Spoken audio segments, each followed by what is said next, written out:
So this problem is all about making the array 0 by subtracting equal amounts. You're given a non-negative integer array nums. In one operation, you must choose a positive integer x such that x is less than or equal to the smallest non-zero element in nums.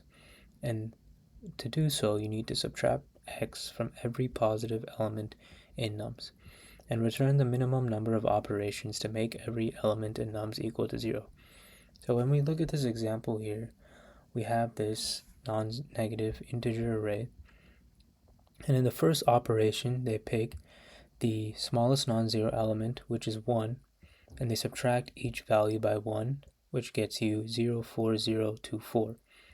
Then the smallest number here is 2, and they do the same thing for that, and they get this array.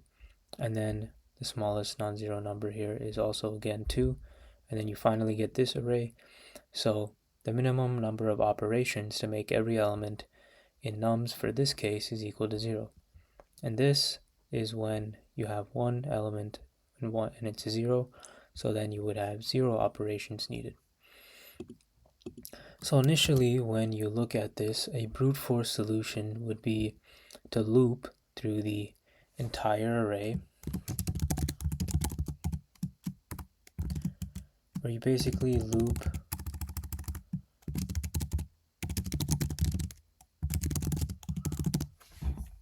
through the entire array and find the smallest non-zero element, and then subtract all the elements in the array, then loop through the array again and do the same thing. And this would be O of n squared time complexity, because you're going through and traversing through n elements in the array n times in order to, worst case, solve the question to get every element in nums equal to 0. But when you think a little bit deeper, it's pretty obvious in that in order for all the elements to equal 0, they need to be subtracted by that amount. So for 1 to get to the number 0, you need to subtract by 1. For this to get to 0, you need to subtract by 5.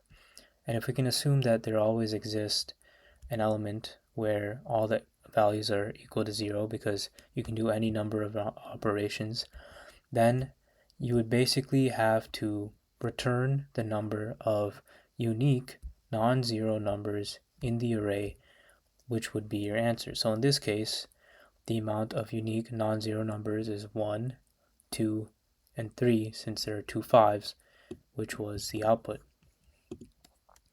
So if we actually look into this, we know that by using a set Python type, we can basically make the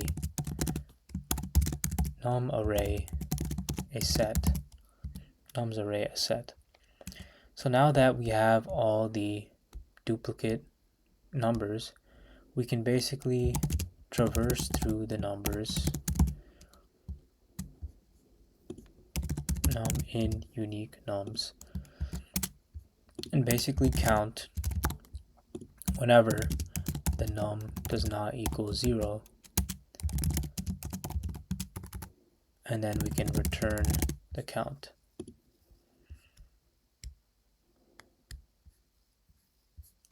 And if we submit, we would then get the number of non-zero elements, and you can see it is a 100% time complexity and an O of n time complexity here.